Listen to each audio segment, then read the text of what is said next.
Bueno, Tomás, vamos a hablar hoy de hablar en público, que es un tema que en nuestras formaciones, creamos muchas formaciones de hablar en público para que la gente, bueno, pues tenga ciertas técnicas o conecte también con su esencia, porque muchas veces cuando uno habla en público hay gente que dice, es que yo lo quiero hacer como tal, y bueno, tú tienes que ser tú con tus técnicas y demás, ¿no? Entonces, es algo que preocupa muchísimo a la gente hasta el punto de que hay personas que si su amigo le pide que hable en su boda, pues no duermen. O sea, se pone de los nervios, lo ensaya 1000 veces y luego encima lo ensayan un montón y terminan saliendo que le tiemblan hasta las gafas o el pelo o la camisa o lo que sea. La gente lo pasa francamente mal cuando va a hablar en público. No es nuestro caso, porque estamos acostumbrados a hablar en público, pero sí es comprensible que haya personas que no... Bueno, de hecho tengo una anécdota con un profesor que tuve, que era nuestro profesor de teatro, un profe que se molestó en intentar que hiciéramos una obra y tal, y me acuerdo que dice que tenía una persona que estaba nerviosísima, y la frase que tenía que decir en la función era señorito el chocolate, era todo el papel que tenía. Dice que se tiró semanas diciendo señorito el chocolate, señorito el chocolate, y que al final salió y dijo señorito el chocolito. O sea, entonces le decía al tío, al final todo fruto de la tensión el estrés de esta historia. Sí. Entonces, obviamente, pues tiene bastante sentido el miedo que puede dar hablar en público. Yo a los alumnos cuando... Voy a darle otra vez, otro poco. Yo a los alumnos cuando me dicen eso, que no son capaces de abrirse, de exponer, que se ponen nerviosos, yo siempre les digo que lo que tienen que cambiar el foco. El foco, cuando uno se pone nervioso es porque realmente piensa que el protagonista es él, que en el fondo no lo quiere reconocer, el protagonista es él, yo me pongo nervioso, yo no sé decirlo, qué dirán los demás, siempre el foco lo ponen en el yo. Sí. Pero tengo que decir... Se me baja la bragueta, tengo una mancha, se me transparenta el sujetador, se me ha soltado un botón de la camisa, la gente va a notar que estoy nervioso. Exactamente, son mensajes del yo. Y yo les digo que para dar explicaciones coherentes, buenas, correctas, buena oratoria, el prota, había una actriz que decía el prota siempre es la audiencia.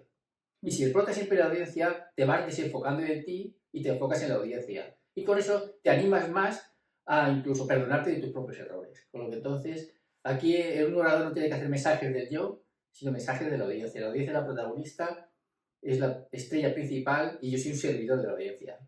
Y eso funciona, ¿no? Pero dicho esto, también hay que saber, tiene unas técnicas. ¿Cómo haces prota la audiencia? Bueno, hay varias maneras. Primero... Técnica 1. Técnica 1. Aprenderse bien, tener estructurado y trabajado el guión.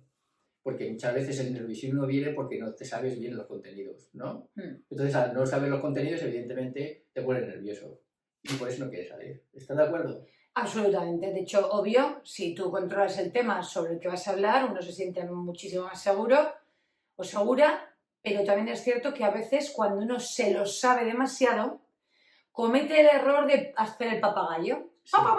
Como sí. una... Sí, exactamente. Pero eso es falta de técnica del habla. Exacto.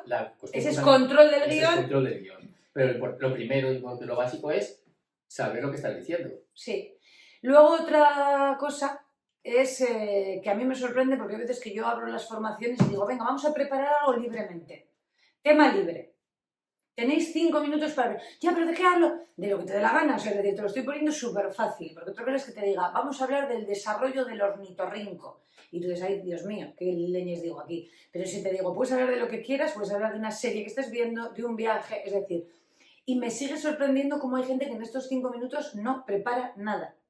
Es que pero por eso te digo que el primer punto básico es... Preparar lo que vas a ver. Que es una perogrullada, pero hay que decirlo. Pero no te lo preparas bien, o crees que te lo has preparado bien y ya estás nervioso porque sabes interiormente que no tienes suficiente conocimiento. Pero dicho esto, después hay unas técnicas y cada maestrillo tiene su librillo. Un inciso, antes de nada, que esto ya sé que huelga decirlo, pero por si acaso, pues hay gente que está apuntando las técnicas. En lo que dice Tomás de la preparación del guión, lo que mejor funciona es lo de toda la vida. Presentación, nudo y desenlace. Sí, o sea, es decir, los experimentos con gaseosa. Totalmente. Lo mejor, esto es presentación, nudo y desenlace. Que ya uno es un pro y se atreve a hacer otras técnicas, bueno, pero para ir a lo seguro, el método de toda la vida. Presentación, nudo y desenlace. Perfecto, lo que pasa es que también la presentación tiene una técnica, el nudo, el desarrollo tiene otra técnica, el desenlace tiene otra técnica. De cualquier manera, no hay que irse por las ramas, ¿no? No, experimentos con gaseosa. Bien. Y también hay cosas genéricas. Por ejemplo, muchas cosas, y a veces nosotros también lo hacemos en las clases, pero está mal, tenemos muchas veces tanto contenido que lo queremos decir todo. Es mejor poco y bien que mucho y mal. Es que el cerebro además se cansa. Y entonces al final deja de prestarnos atención. La clave, identificar un solo mensaje. Cada vez que estás hablando, vas mensaje por mensaje. Yo a mis alumnos a esto le llamo cada vez que hablo tengo un para qué. ¿Para qué voy a abrir la boca? Exactamente. No un por qué hablo porque me han obligado. No, pero un para qué digo esto. Y identificar un solo mensaje significa que tenemos que tachar los paréntesis. Si estás construyendo una oración que vaya encaminada al mensaje, los paréntesis, o sea, irte por la rama huelga. Ya. Porque entonces el cerebro le cansamos y al final nos vamos del foco, que es el mensaje que queremos proponer. De hecho, he leído en algún manuscrito que estar más de 4 minutos seguidos atento al mismo mensaje es prácticamente imposible. Incluso antes, ¿no? Exactamente, que cada 4 minutos por lo menos se te pasa algo por la cabeza. Correcto, ¿no? Okay. Ahora, después, ¿cómo podemos...? La clave es generar atención en las personas, porque en este mundo tan globalizado, tan buca, ¿no? Complejo, prestamos atención a múltiples cosas a la vez. Y es que el cerebro no puede prestar atención a múltiples cosas a la vez. Con lo que entonces tenemos que seleccionar bien el mensaje y una manera muy buena de que la gente nos preste atención es lanzando una pregunta. Es una forma de presentarte. Lanzas una pregunta. A esto tengo que añadir que el formador el ponente, el orador, como le queramos llamar, tiene que conseguir el foco hacia su persona, aunque el foco está en la audiencia. Y a todo eso tenemos que meter que todo el mundo tenemos un aparatito en la mano que se llama móvil, que tiene mucha tentación, sacarlo para mirar. Exactamente, por eso es clave la presentación en el sentido de, si yo me estoy enamorando del mensaje, a lo mejor dejo el móvil, pero si el mensaje me empieza a aburrir o no lo veo suficientemente satisfactorio, móvil y me voy y esto y tengo que ir al servicio. Porque entonces la presentación es muy importante porque es cuando empiezas a generar empatía, ¿de acuerdo? E interés. Hay personas que utilizan la fórmula de la pregunta. Fenomenal. Porque haciendo una pregunta, estás haciendo que los demás reflexionen sobre la pregunta y estás enfocando el asunto. Hay personas que utilizan, presentadores, la narración de la historia, el storytelling, ¿no? Sí. Empiezan con una historia para enganchar afectivamente y empáticamente al personal, ¿no? Sí. Ahora, también tenemos que saber cómo se presenta una historia. Y como tú muy bien has dicho, las historias tienen que tener una presentación, nudo, desenlace, y tiene que ser, en mi opinión, tiene que haber un bueno, un villano, un argumento y trama. Y una solución, claro. Y al final, y una solución. Con lo que entonces no puedo prescindir incluso del villano. El villano puede ser nuestro villano interior. A lo mejor estamos presentando una historia donde yo tengo una especie de contradicciones internas. El villano es aquello que no es lo positivo en nosotros. Puede ser interno o puede ser villano de fuera. Pero la historia engancha mucho también a las personas y es una manera también de empatizar.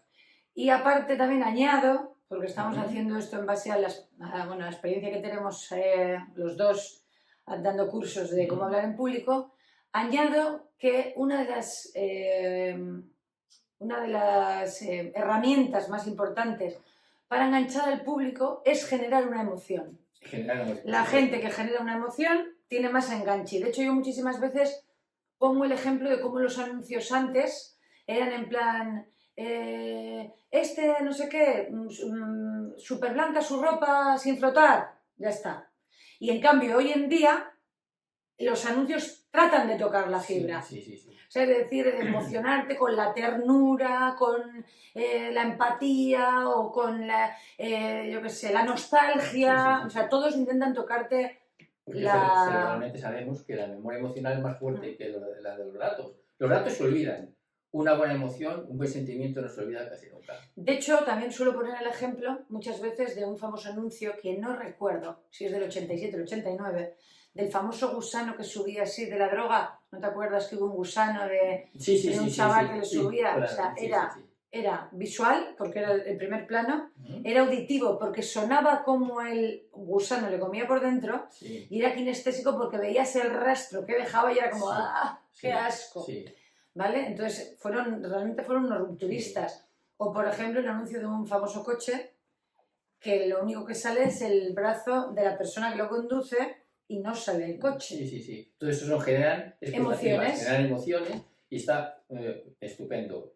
Y además hay un tercer punto que muchas veces los oradores no utilizan, nosotros sí, creo que sí, que es el humor. Aparte de La emoción, o sea, el humor sí. genera recompensa. Luego, si tienes sentido del humor, trabaja, utiliza a tope el sentido del humor. Y si no lo tienes, invéntate algo. Yo cuento chascarrillos. Chascarrillos, bueno, cuando digo humor, te hablo en general, contar chascarrillos. Y chascarrillos igual ya los has contado 15 veces, por si alguien tiene que hacer una presentación y sabe que eso que cuenta en otras ocasiones genera humor, genera risa, aunque te repitas más que el ajo aceite, cuéntalo. Por eso digo que la emoción, el humor y las preguntas son fundamentales para la presentación y para el desarrollo. Ahora, también hay que saber concluir el cerrojo. Y el cerrojo está en relación precisamente, si has empezado con una pregunta, cierra contestando a la pregunta. Por ejemplo.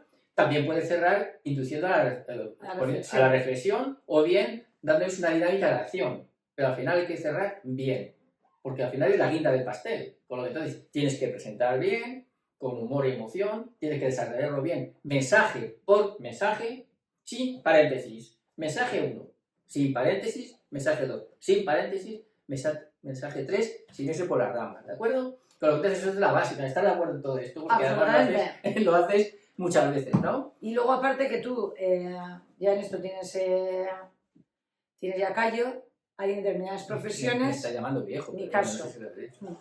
En determinadas profesiones el cierre es brutal. Claro, claro. ¿No? Para, las conclusiones son fundamentales, ¿no? Exactamente. Y después hay errores que deberíamos de explicar, ¿no? Que cometemos todos, nosotros los primeros, por lo menos yo, porque tú eres una gran comunicadora. Todos, vamos a ver, yo hay veces que, por ejemplo, a la hora de despedirme, hay veces que me da la sensación como que no, como que lo empasto así, o sea, es decir, muchas veces yo sé que mi punto de mejora es la despedida, no el cierre de la formación, sino bueno, porque a veces digo, tú no vas a decir, bueno, que lo puedes decir que alguna vez lo he dicho, y con esto y un bizcocho hasta otro día lo has hecho, tampoco es plan.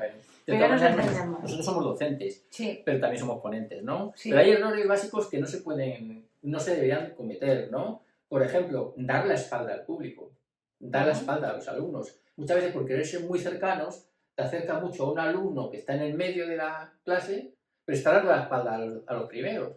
Dar la espalda lo que genera es una ruptura de la atención. Total. Y hemos dicho que lo que hay que proteger fundamentalmente en la oratoria es la atención. Nunca se tienen que desviar de la atención de lo que estamos hablando. Por eso, aunque hay muchas personas que dicen que lo mejor para dar una ponencia es una sala en U, tengo mis dudas. Porque la sala en U a veces... si avanzas, dejas a los primeros atrás. Correcto. Con lo que entonces no hay nada mejor que lo frontal. Okay. Lo que pasa es que a veces hay que hacer dinámicas y utilizas el espacio del medio de la U para hacer las dinámicas. A mí me gusta mucho también lo circular. Lo circular, sí. A mí me gusta mucho. De cualquier manera, no hay que dar la espalda nunca de ninguna de las maneras, ¿no? A colación de lo que está diciendo Tomás con respecto a dar la espalda, él lo está comentando efectivamente porque la audiencia tiene que tener un contacto con el cuerpo del orador, con el cuerpo del ponente, y por parte del ponente o el orador, yo siempre transmito a mis alumnos hacer lo que se llama barridos de sala. Es decir, intentar mirar de vez en cuando así a todo el mundo, porque hay muchas veces que yo veo un ponente que de golpe se fija en una persona que parece que le está prestando una atención de la leche, y los de aquí al móvil. Vamos a hablar mucho de la mirada. También, exactamente. Al hilo de lo que tú estás diciendo, es que se cree que siempre hay que mirar fijamente a los ojos. Ojo, con el tema de mirar a los ojos. Puede ser invasivo. Porque muchas veces puede ser invasivo. Y verdad que hay que hacer un barrido. Barrido de sala le llamo yo. Un barrido, de izquierda a derecha, de derecha a izquierda, también en el centro, pero nunca mirar fijamente a los ojos de una persona por mucho tiempo, porque eso genera... No, yo lo que hago sí miro a los ojos, pero muy rápidamente. De forma que ellos sienten o ellas sienten que estás prestando atención a todas las personas. Ojos, ¿no? Sí. Y también una cosa que hacemos a veces, creo que nosotros ya lo hacemos poco, ¿no? Es mirar, estás hablando, mirar constantemente la presentación. Cuando estás mirando la presentación, te estás yendo, incluso a veces estás dando la espalda a los alumnos. Y los alumnos con eso desconectan. Móvil. Porque desconectan con cualquier pequeña cosa.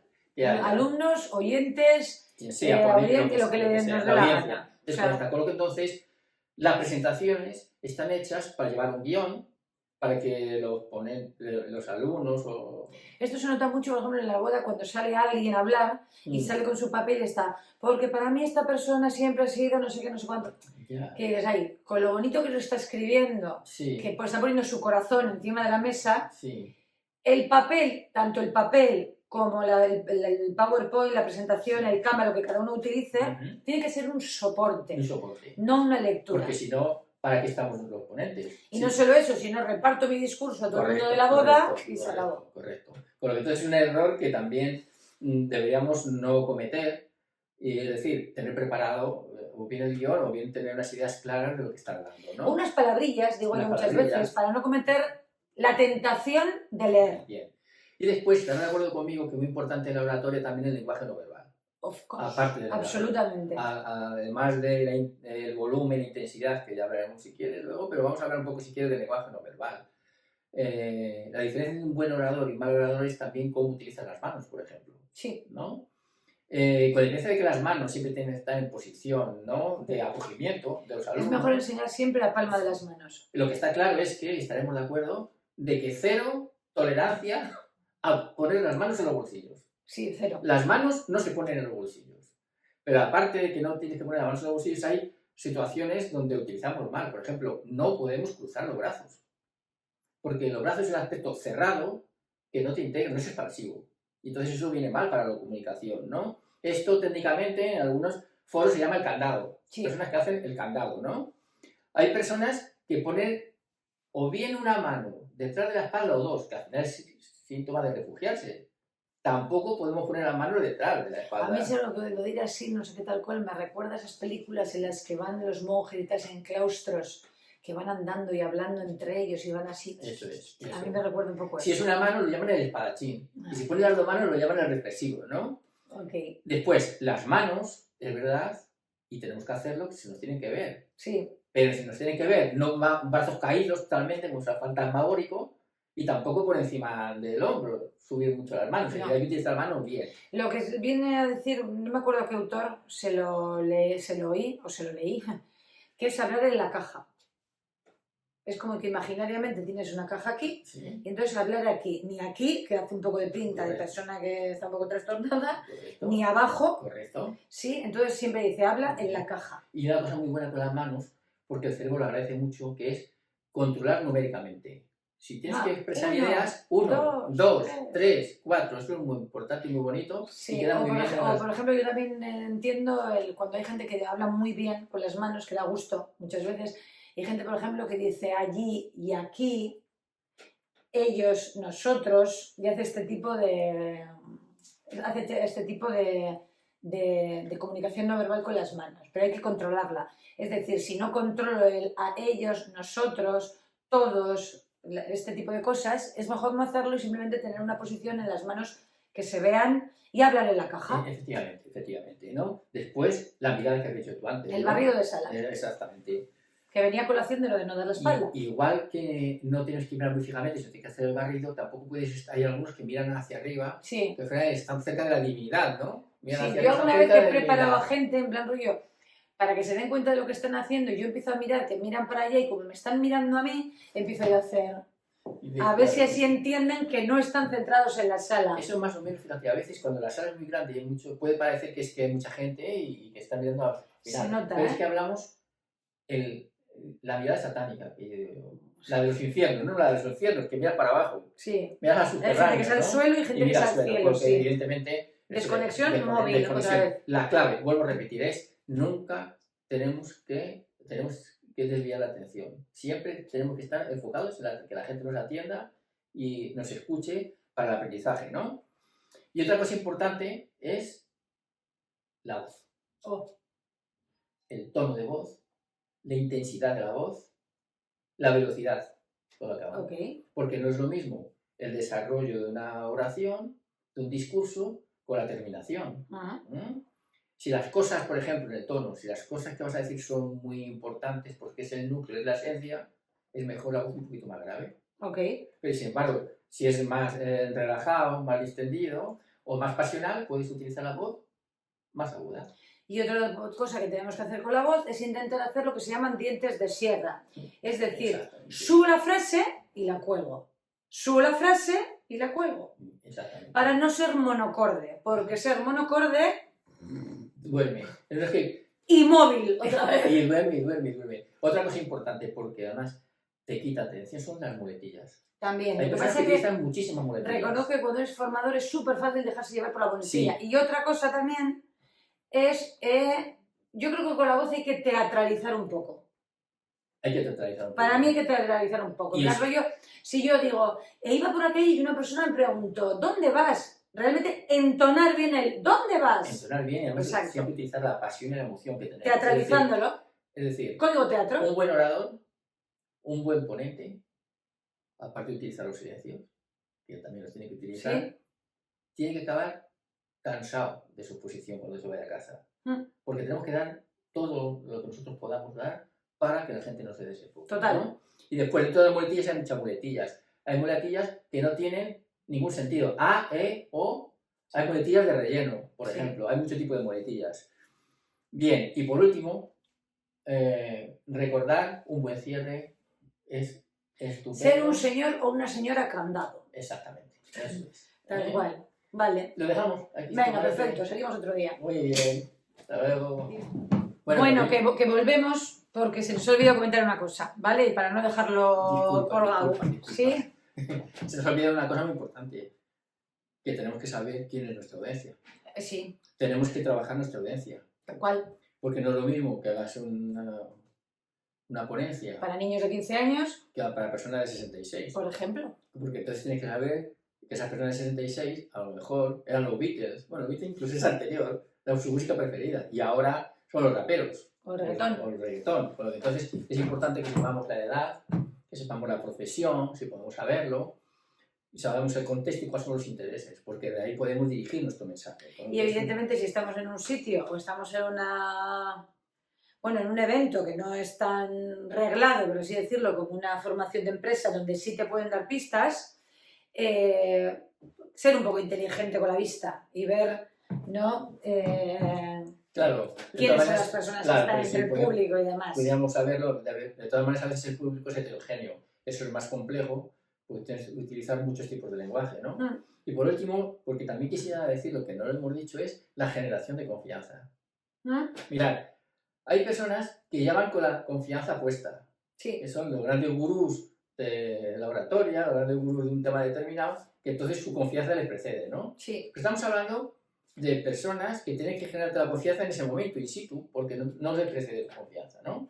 Es decir, buscar una referencia, bien. Sí. Ante eso, aparte que hagas la exposición oral muy buena, muchas veces, si tú no lo has vivido y nadie sabe que eres un gran experto en la materia, tienes que dejarte llevar y nombrar autoridades que utilizan su reputación para ser buenos oradores. Y tú puedes nombrarles a ellos. Sí, de hecho Robert Cialdini en su libro de influencia habla que uno de los sistemas para conseguir influencia es que generes autoridad. Que generes autoridad, sí, pero ya generes autoridad o te ayudes de la autoridad de otros. Esto lo ha dicho fulanito, ¿no? Que no está nada mal decirlo, porque no pasa absolutamente nada, ¿no? Como se suele decir, la rueda ya está inventada. Claro, por eso. Entonces, porque muchas veces no tenemos suficiente nosotros reputación que nos preceda, ¿no? Y después, bueno, al final, ser un buen orador consiste, primero, en transmitir un mensaje de verdad, la ética es muy importante, que te presten atención, detectar las necesidades de los demás y dar una solución. Y en eso se basa. Con la presentación clásica de presentación, nudo y desenlace, poner el foco en la audiencia, utilizar las emociones, utilizar el humor, hacer uso de la voz con dientes de sierra, buenos silencios. De hecho, cuando dices algo importante, a lo mejor es callarse después de 3 a 5 segundos, en plan yo digo algo. Y esto os tiene que quedar muy claro. Y vuelvo a hablar.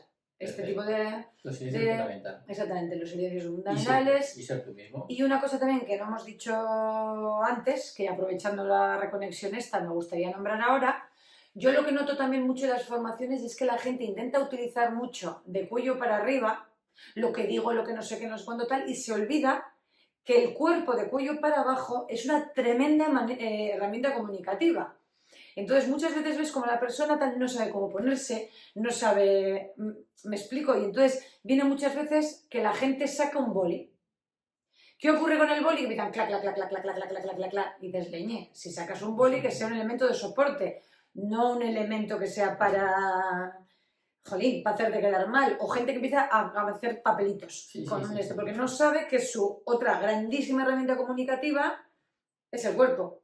Pues te doy una última guinda. A ver, El contexto. ahí la Tú leche. imagínate que nosotros tenemos que dar una ponencia a médicos. No es lo mismo a médicos. Si sabemos que son médicos, sabemos su profesión, sabemos su edad, pongamos que la edad es parecida, 55 años, entonces más o menos podemos acomodarnos el lenguaje al médico. Sí. Pero no es lo mismo que esa ponencia sea en un foro médico, hablando de medicina, que sea en la fiesta posterior, al día siguiente, que donde se toman cañitas y además llaman en pantalón corto. Exactamente. Porque entonces también el contexto, aparte de la audiencia, es muy importante. Tener en cuenta también el contexto.